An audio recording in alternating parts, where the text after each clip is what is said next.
This one's hard, no doubt about it. It sounds weird. It's just really hard to wrap your head around it. But the place to start to give you a better chance is to predict the question, right? We want to use some sort of clue to know if we need to focus on a rule. If not, we could just go with our instincts and see what sounds best, but there is a rule here, and there's a key word that tells us we need to think about symmetry. And the word is than. Than is a word that we always use with comparisons. And when we have a comparison, we must check that it's symmetrical, right? That we're comparing two things that can actually be compared. So once I'm in grammar mode, I have to turn off the part of my brain that cares about what sounds good. The rule is more important than the sound, right? That's the difference between a grammar question and a style question. It's tricky to know the difference, but once we're in grammar mode, we got to stick to grammar mode. Now, there's a lot of junk in this sentence, and so you might read them all and see if one of them jumps out, but I think we need to kind of get rid of the junk and try to really understand what the core of this sentence is. So the first thing is, we did this in the previous question, there's like a little bit of a break right here. So this whole thing beforehand is actually just extra, and so I'm just going to cross it out. It's its own sentence. We use a semicolon to cut it off, and so we're kind of starting fresh with the word they. So I want to start with that. Now I'm going to try to cross out even more here. They did significantly, let's get rid of that. They did less work than something. So they, these students, they did less work than, well, they here is students. So when we talk about a comparison being symmetrical, we want to make sure we're comparing students to students. The way it's written right now, we're not. We're comparing students to hours, right? The students did less work than the service hours of those not required to volunteer. You can't compare a person to an hour. It doesn't make any sense. That's the problem. That's asymmetry. And that's what we're trying to make sure we prevent as we do this. So that gets rid of A. So we're looking for something that compares students who volunteer to those who were not required to volunteer. So that's the comparison we're aiming for.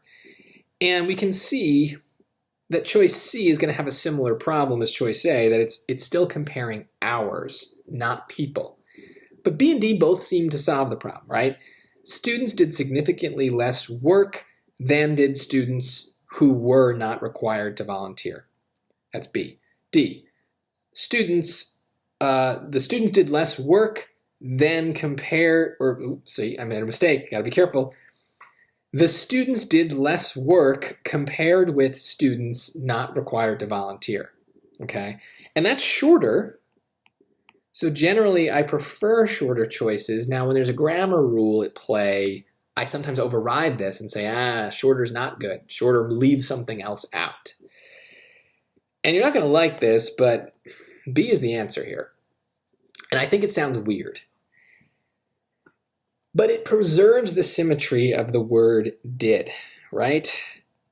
The students did less work than did the students who were not required to volunteer.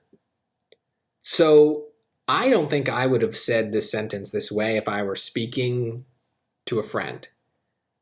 But that doesn't mean that I would be right in that case. Like we say, there's a lot of grammar rules that we get wrong every day as we just talk to our friends and our families and our teachers, and we just never notice.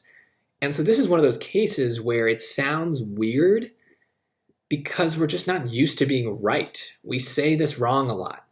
And so that's why when we do notice that there's a rule being tested, we have to override that part of our brain that cares about how things sound and focus on the rule and make sure we're following the rule. Symmetry means both parts of this comparison need to kind of match.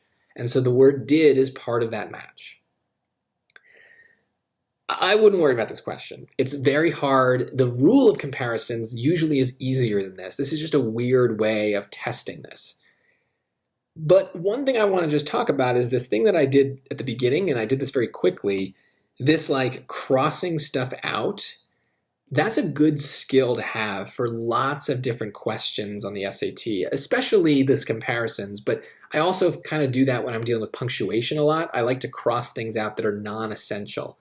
Really, it's just about narrowing my focus and trying to understand like what is the main structure of this sentence. There's a lot of adjectives, there's a lot of other words that kind of get in the way, and I just want to remove them, give my brain less to think about, let it just see the bare bones version of the sentence. Maybe that will help my brain understand what needs to happen. It takes a lot of practice, and you can really just keep watching these videos. You'll see me do it from time to time, but it's tricky. And especially, on a question like this, we also have to think about some other complicated rule. To do both is hard.